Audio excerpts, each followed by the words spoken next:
onde a raiz que sorve assá. É a vida em metamorfose. É a chama vital que atravessa todos os seres. Code assá e salvo o dia toda, a manhã saúda, a terra sara o... Olá, hoje no Repórter Eco, conheça o espetáculo musical e o disco que usam a linguagem da ópera para ressaltar a unidade de todos os seres vivos do planeta. E veja também. O filme resgata a história da primeira contaminação de mercúrio em Minamata, no Japão, e alerta que a tragédia já ameaça os povos que vivem na Amazônia. E a ONG WWF Brasil quer ampliar para outros municípios da região Nordeste, projeto que já recuperou cerca de 2.500 fragmentos de corais, ecossistemas muito ricos em biodiversidade marinha.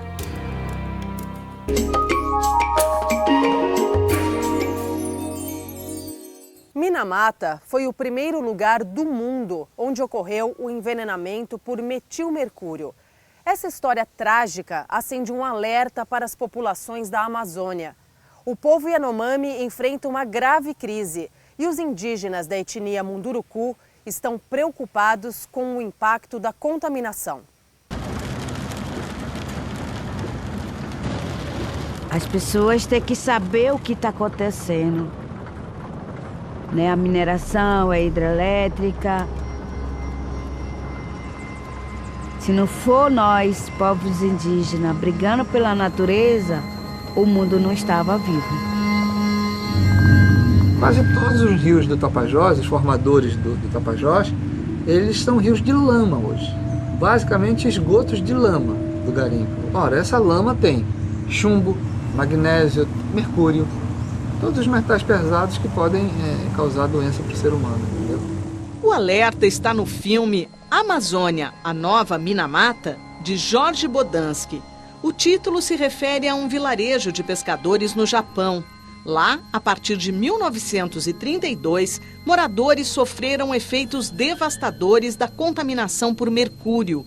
Resíduos gerados pelo uso do metal foram lançados ao mar sem tratamento por uma empresa que produzia matéria-prima para a fabricação de plásticos. Pessoas que consumiram peixes morreram ou tiveram graves problemas físicos e mentais. A causa da doença de Minamata, registrada em 1956, estava ali.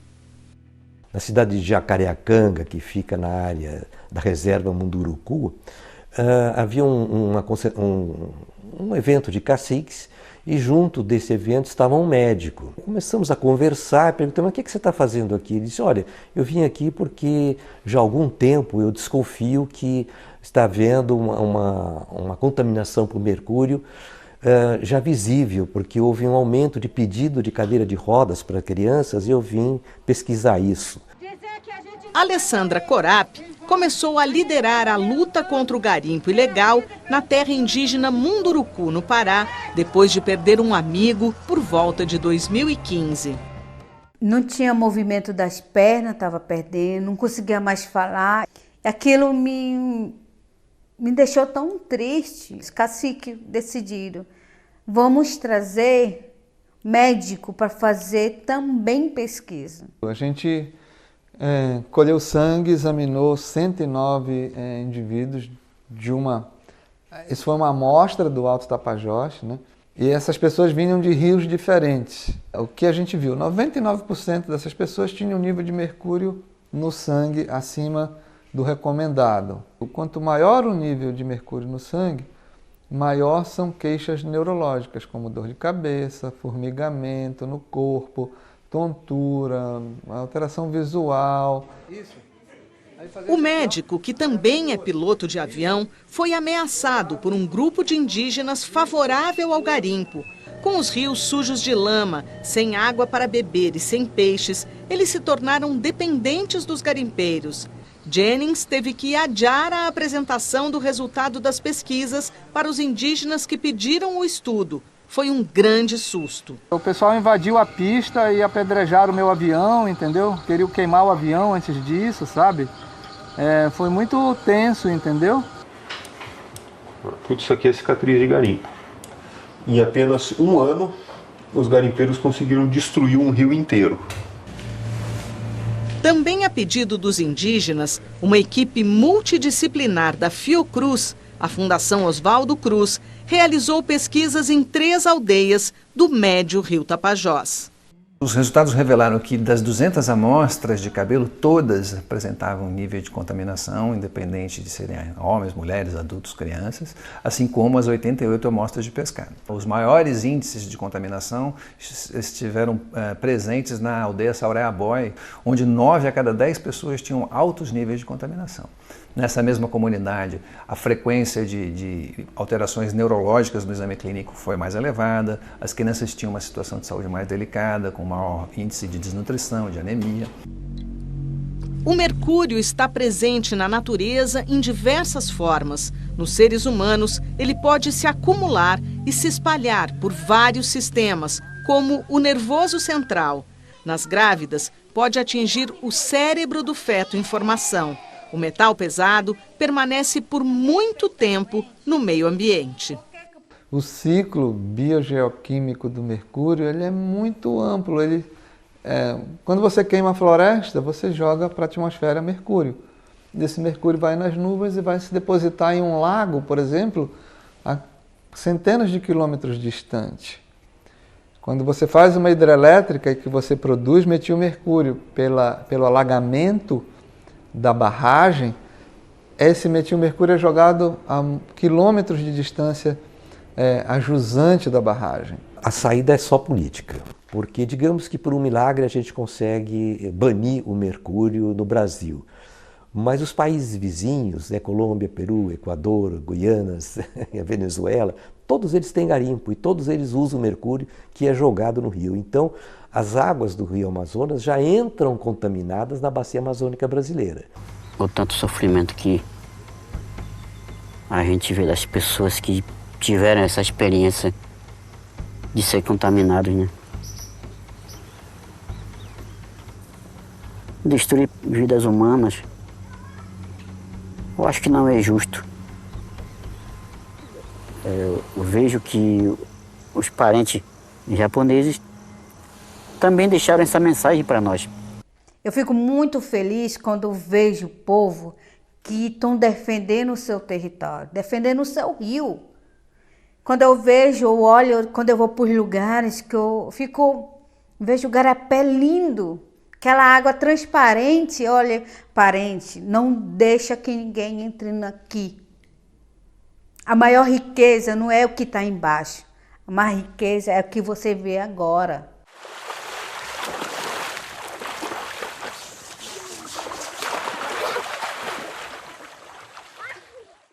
E agora, vamos às notícias socioambientais que tiveram destaque. A tragédia no litoral norte de São Paulo reafirma o alerta dos cientistas de que os eventos climáticos extremos no Brasil e no mundo se tornaram cada vez mais frequentes. O aquecimento global, a atividade humana sem fiscalização do poder público e as altas temperaturas dos oceanos são as principais causas das bruscas alterações do clima. A chuva de mais de 600 milímetros em menos de 24 horas deixou dezenas de mortos, desaparecidos e desabrigados em São Sebastião, Bertioga e Ubatuba. A Barra do Saí foi a praia mais atingida. Além de moradores e turistas que passavam o feriado de carnaval, 120 famílias do povo guarani das aldeias do Rio Silveira também foram vítimas. O Centro Nacional de Monitoramento e Alertas Naturais afirmou que já havia alertado o governo federal, estadual e Prefeitura de São Sebastião sobre os riscos de deslizamentos. O governador de São Paulo, Tarcísio de Freitas, trouxe um hospital de campanha em um navio da Marinha para atender os feridos. O governo federal liberou 7 milhões de reais para ações de assistência humanitária. Organizações não governamentais fazem campanhas de doações. Relatório da rede MAP Biomas mostra que a ocupação do solo em São Sebastião quadriplicou e as construções irregulares, incluindo habitações precárias e casas de luxo, aumentaram 15 vezes em 35 anos, o equivalente a 1.400 campos de futebol. A ministra do Meio Ambiente e Mudança do Clima, Marina Silva, sobrevoou a região e afirmou que pretende criar o estado de emergência permanente em áreas de risco. O plano deve englobar mais de 1.000 municípios do país, que já são monitorados pelo CEMADEM. A ministra acredita que é preciso rever a legislação sobre o plano diretor das cidades, especialmente quando o assunto é construção de moradias e condomínios.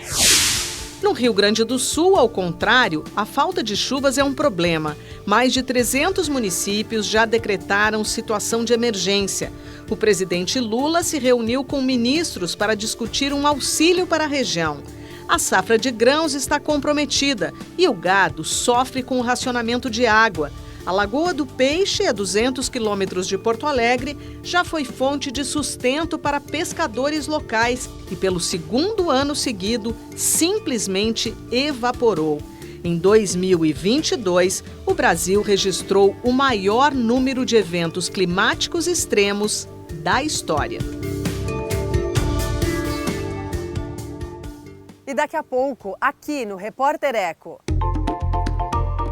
A ONG WWF Brasil deve ampliar no Nordeste projeto que recupera os corais.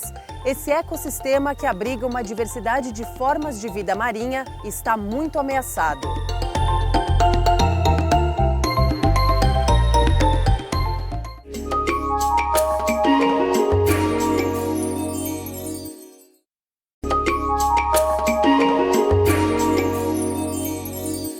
O Brasil abriga a segunda maior barreira de corais do planeta.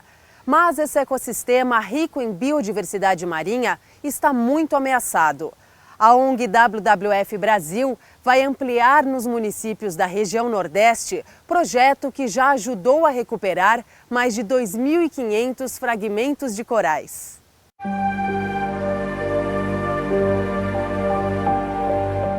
O que peixes, ouriços, estrelas do mar, tartarugas, lagostas, caranguejos e outros animais marinhos têm em comum? Todos eles dependem dos recifes de corais para sobreviver. Eles contam com esse ecossistema em alguma fase da vida. A estrutura rígida, né, dos recifes de coral, eles são já importantíssimos na proteção da costa, né, da erosão costeira. Vários organismos que têm aí uma importância econômica, então, tanto serve para os próprios moradores das regiões costeiras, para alimento próprio das suas famílias, como para comercialização. Também existem vários organismos que fornecem substâncias para a indústria farmacêutica, por exemplo, e o turismo, né, porque as regiões de recifes de coral elas são muito procuradas. Pouca gente sabe, mas o Brasil abriga a segunda maior barreira de corais do planeta, atrás somente da Austrália. São mais de 120 quilômetros, que se estendem entre os municípios de Tamandaré, em Pernambuco, e Maceió, em Alagoas. A área de proteção ambiental APA Costa dos Corais, no litoral alagoano, é a maior reserva marinha do país. Um paraíso para quem frequenta o local e para quem vive nele. Toda essa rica biodiversidade marinha está ameaçada. Sobrepesca, ocupação e turismo desordenados, poluição e atividades portuárias. O fator principal são as mudanças climáticas, que podem causar o branqueamento dos corais, indicando que não estão saudáveis. Para tentar reverter o problema, a organização não governamental WWF ampliou o projeto Coralizar, que desde 2019 procura restaurar os corais.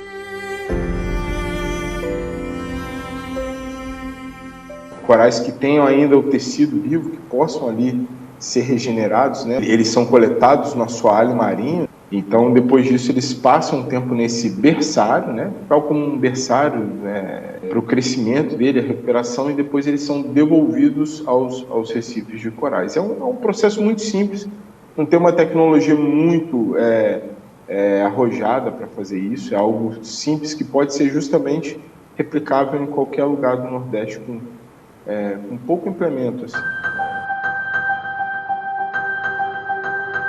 São utilizadas 2 espécies de corais, ameaçadas de extinção, sobretudo pela crise climática.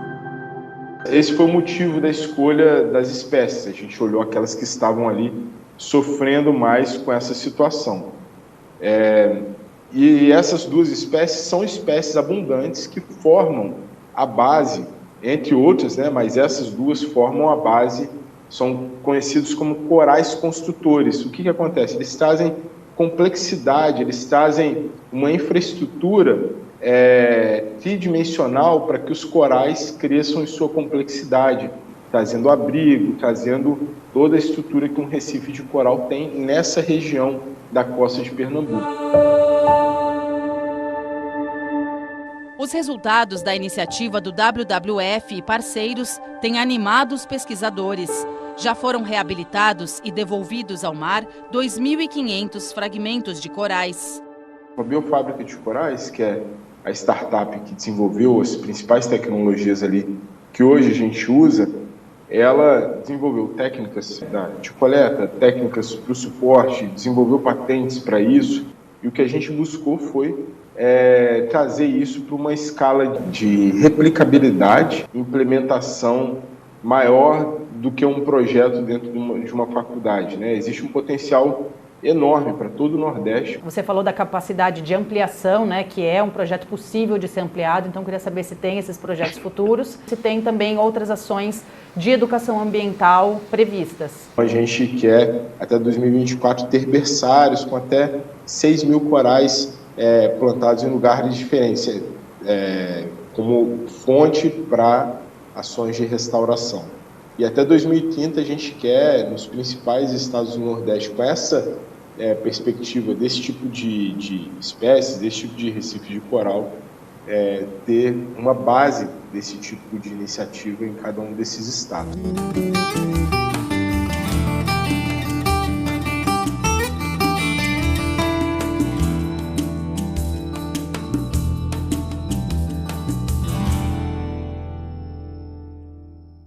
A seguir, aqui no Repórter Eco. A cantora e compositora Ligiana Costa lança espetáculo musical e álbum nas plataformas digitais que incentivam a olhar a natureza com amor e respeito. Como o vermelho que corre em mim.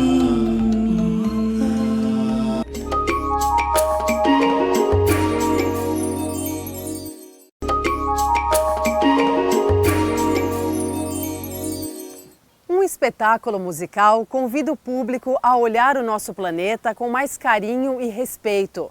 Sá, um oratório para a Terra, aborda a questão mais urgente do momento: a proteção de todas as formas de vida.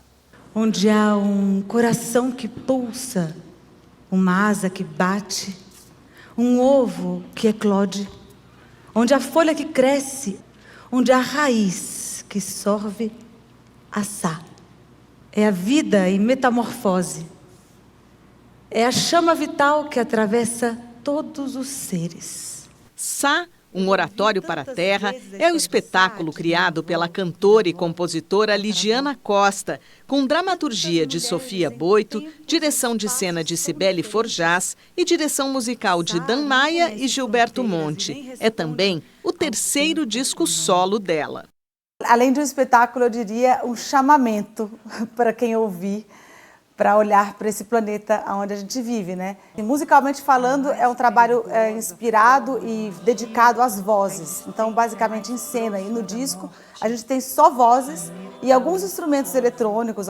A primeira fonte de inspiração, quando eu escrevi o projeto, né, era minha avó, Lígia Rosa do Rosário, que é a pessoa que me deu meu nome, né? Eu me chamo Ligiana porque é o encontro de Lígia e Ana. Sá é exatamente a forma como ela me ensinou a chamar as mulheres da minha família. Eu sou de uma família de origem mineira. Em Minas é muito normal que as mulheres se chamem de Sá, né? Ah, é como sou, né? Vem cá, sou. Vem cá, Sá. O que você comeu, Sá? Então, para mim, Sá é uma forma carinhosa que as mulheres se chamam até hoje na minha família. Somos uma mesma e única vida. Terra. Oh,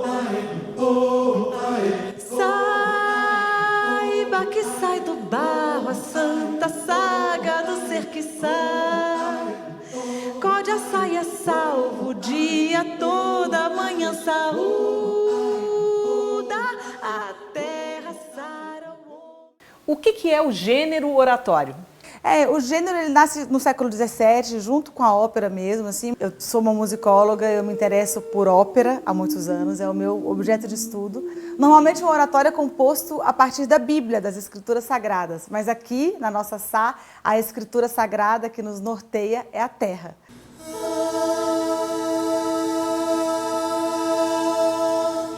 Que a gente teve a sorte de ter o Coral Jovem do Estado de São Paulo cantando no disco e no espetáculo que aconteceu no Teatro São Pedro, a primeira estreia, mas que certamente esse ano acontecerá mais vezes em outros lugares do Brasil e de São Paulo.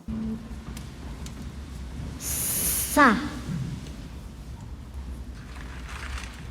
Nas imagens do espetáculo aparece uma figura feminina muito forte, uma mulher de cabelos grisalhos, longos. Ela é a representação da terra? Quem é ela? Essa mulher é a Maura Baiocchi, que é uma dançarina que eu conheço desde criança. Ela é a pessoa que trouxe para o Brasil a noção do butô. Foi ela que estudou com Kazuo Ono lá atrás, uma dança japonesa. E ela representa, assim, Gaia e essa força ancestral, né? Assim, quando eu comecei a compor esse trabalho, eu pensei nela. Porque ela tem, junto com um companheiro, uma companhia chamada Tanteatro, e eles promovem um festival de eco-performance. Esse é o tema da vida dela atualmente.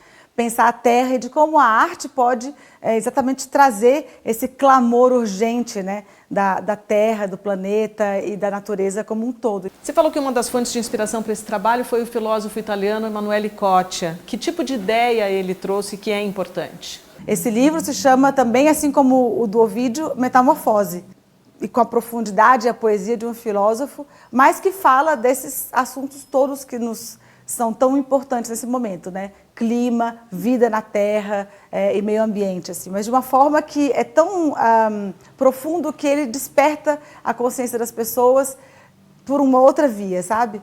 E esse livro acabou sendo o norte, eu acabei tendo uma conexão com ele também. E a frase que ele fala, que inclusive é o subtítulo do livro dele, é: somos uma mesma e única vida. A partir dessa frase, que é para mim um mantra, somos uma mesma e única vida, a gente pode mudar totalmente a nossa forma de enxergar o mundo, né, a vida na Terra. Fora, né, Cláudia, você sabe, os nossos grandes, né, Krenak, né, esses pensadores que estão falando desses assuntos, e esses pensadores também que muitas vezes não estão no papel, porque essa questão da Terra e da vida nesse planeta é uma questão muito cara às grandes culturas autóctones, né, aos donos desse lugar, aos donos da África e aos donos da terra, né? Quando compôs o disco e planejou o espetáculo, Ligiana Costa vivia nas montanhas, na Serra da Mantiqueira. Essa experiência também foi fundamental na criação do oratório. Acordar e dormir, né, aos sons e ao silêncio da natureza muda tudo, né? Observar é uma coisa meio boba, mas a gente que mora na cidade, a gente às vezes não se dá conta de que uma árvore tem um ciclo que vai cair tudo, vai nascer um fruto, o ano que vem somente vai ter fruto de novo. Então observar esses ciclos da natureza para mim foi muito mágico. E realmente assim, é um presente acordar olhando também a grandeza da Mantiqueira e da terra, né? E observar esse planeta de uma forma tão estendida, assim. Então, acho que eu estava ali ouvindo muitos pássaros, cada dia um pássaro novo, cada dia um som, uma lagarta, uma coisa. Então, esse disco ele foi inteiramente composto, literalmente com o pé no chão, e foi um presente poder ouvir o que a Serra da Mantiqueira tinha para me falar e poder colocar isso também em música.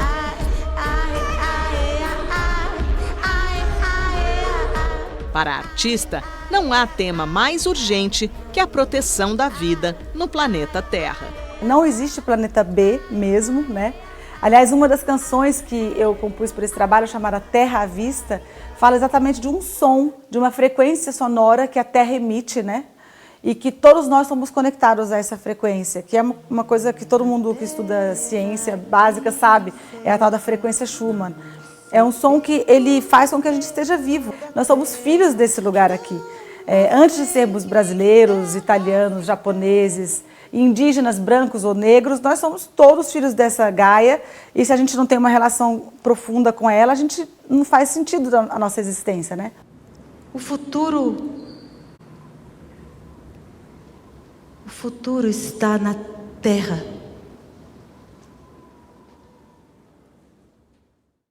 E a gente vai se despedindo. Por hoje é só. No próximo programa tem mais projetos, ações e pesquisas por um mundo melhor. Até lá!